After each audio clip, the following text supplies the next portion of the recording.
નામ છે જયેશ ડાકી, મોરબી સિપાઈ ઓફિસર, મોરબી મહાનગરપાલિકા.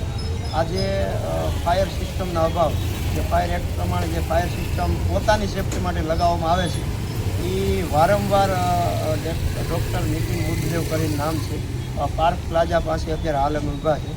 ત્યાં વારંવાર પહેલી નોટિસ, બીજી નોટિસ અને ત્રીજી નોટિસ અને સાથે સીલિંગની નોટિસ આપવા છતાંય જે જરૂરી ફાયરના સાધનો લગાવવામાં આવે એની કાર્યવાહી તેણે કરેલી નથી અથવા એણે બાહેધરી પણ નથી આપેલી. એના અંદાજે અત્યારે આજ ભાગરૂપે આજ રોજ અમે એને સીલિંગ કરેલ છે.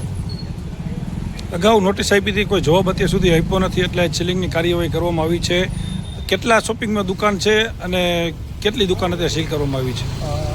અત્યારે જે શોપિંગ છે ચાણક્યપુરી નામથી ઓળખાય છે અને બીજો અને ત્રીજો માળ અત્યારે સીલ કરવામાં આવ્યો છે.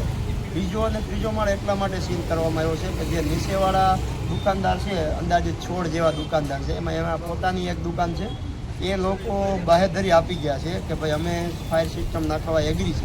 એટલે હાલ અત્યારે બીજો અને ત્રીજો માળ અમે સીલ કરવામાં એટલા માટે આવ્યો છે કે નીચેવાળાની ઓલરેડી બાહેધરી આવી ગઈ છે.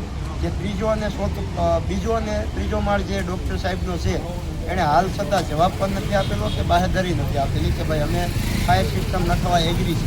જે નીચેવાળા છે એ એગ્રી છે, પણ સાથે એને કોઈક એનો શોપિંગનો પ્રોબ્લેમ છે એ પોતે જાતે સોલ્વ કરવો જોઈએ, એ અત્યારે એગ્રી નથી. એના લીધે અત્યારે